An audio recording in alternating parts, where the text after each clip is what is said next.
Bienvenidas y bienvenidos a la clase de física sobre la dilatación de los materiales. Al calentar, las partículas se van a empezar a separar, se van a empezar a mover y a desordenar. Por lo tanto, la longitud, el área y el volumen, por ejemplo, de un sólido, va a estar cambiando. Esto lo vemos en nuestra vida cotidiana. Si, por ejemplo, una ventana le da el sol, puede ser que en el día esta ventana, al momento de abrirla o cerrarla, ya no sea más difícil. En la noche, cuando baja la temperatura, las partículas se contraen, se acercan, disminuye su longitud de esta ventana y por lo tanto va a correr mucho mejor. Estos problemas de dilatación de materiales se tienen que tomar en cuenta, por ejemplo, al construir una vía de tren.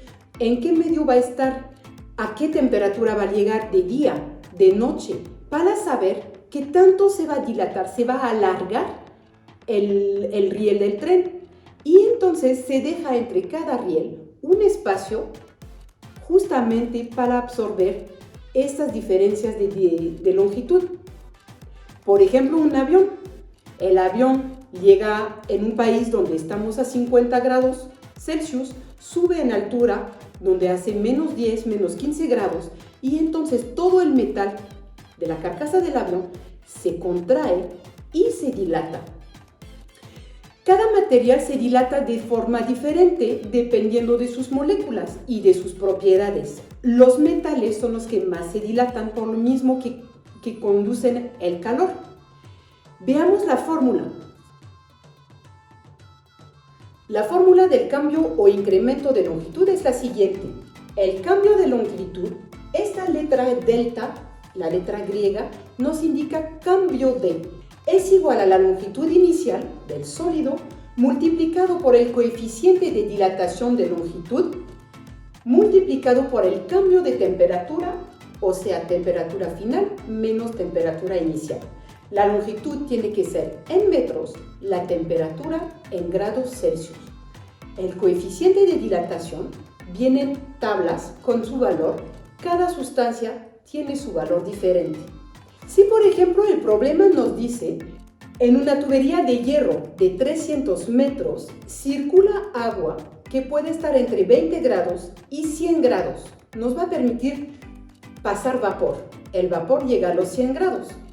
¿De cuánto se va a incrementar la longitud de esta tubería cuando pasa el vapor adentro? Los datos son los siguientes. La longitud inicial de la tubería son 300 metros. Su temperatura inicial son 20 grados. Su temperatura final son los 100 grados del vapor. El coeficiente de dilatación de longitud del hierro vale 1.2 por 10 a la menos 5 su unidades sobre grados Celsius. Apliquemos la fórmula. Nos dice la fórmula que el incremento de longitud es longitud inicial por coeficiente por cambio de temperatura.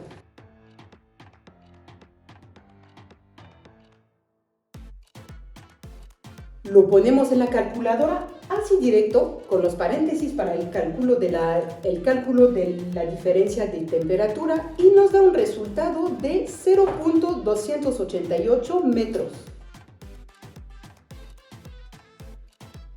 Eso nos indica que cuando pasa el vapor en esta tubería ya no mide 300 metros, pero mide 300.288 metros. Se alargó la tubería de casi 30 centímetros. Ahora, si se incrementa la longitud, entonces incrementa el área.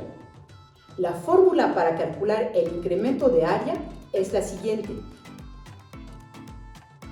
El incremento de área es igual al área inicial por el coeficiente de dilatación de área por el cambio de temperatura. El coeficiente de dilatación de área es el doble del coeficiente de dilatación de longitud. Se aplicará en un problema similar, lo único es que el área se da en metros cuadrados y la temperatura seguimos trabajando con grados Celsius. Si se dilata la longitud y se dilata el área, se dilata el volumen. Veamos la fórmula. El incremento de volumen es igual al volumen inicial en metros cúbicos multiplicado por el coeficiente de dilatación de volumen de la sustancia multiplicado por el cambio de temperatura. En el caso de los sólidos y únicamente de los sólidos, el coeficiente de dilatación de volumen es igual a 3 veces el coeficiente de dilatación de longitud. En el caso de los líquidos, como no tienen longitud, no los podemos estirar, el coeficiente de dilatación de volumen ya viene registrado en las tablas con los valores.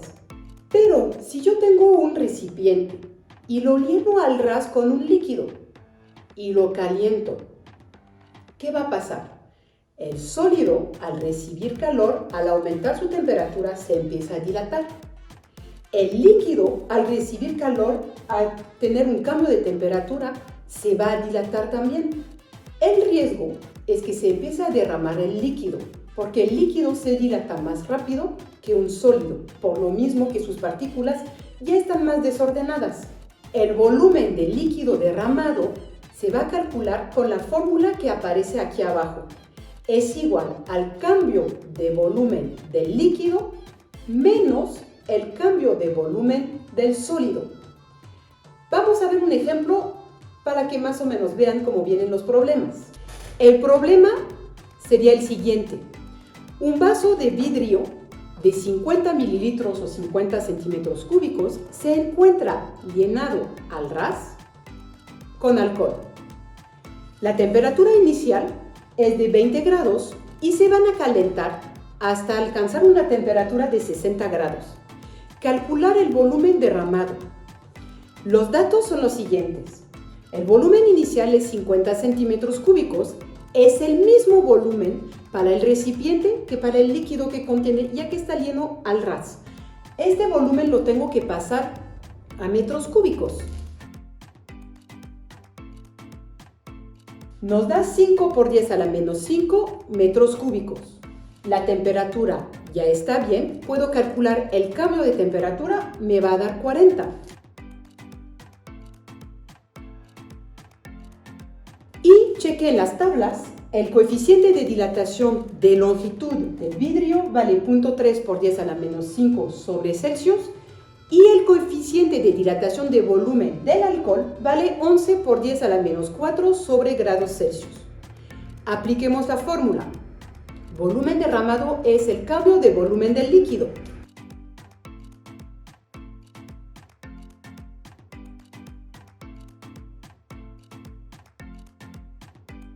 La fórmula nos dice que es volumen inicial por el coeficiente de dilatación del volumen por el cambio de temperatura y nos da un resultado de 2.2 por 10 a la menos 6 metros cúbicos. Hago lo mismo con el sólido, con el vidrio.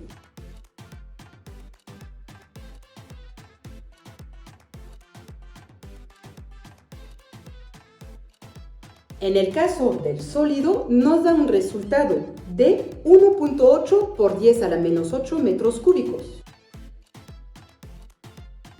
Observan que para el vidrio, el sólido, hice volumen inicial por 3 por el coeficiente de dilatación de longitud. No olvidemos multiplicar por 3 en el caso del sólido.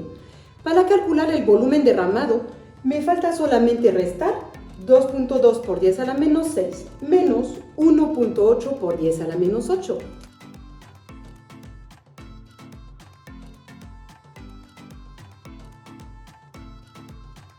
Y me da el resultado final de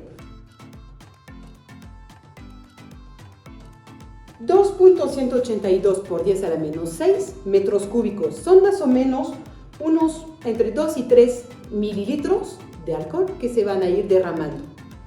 Con eso terminamos nuestro video y nos vemos en la próxima clase.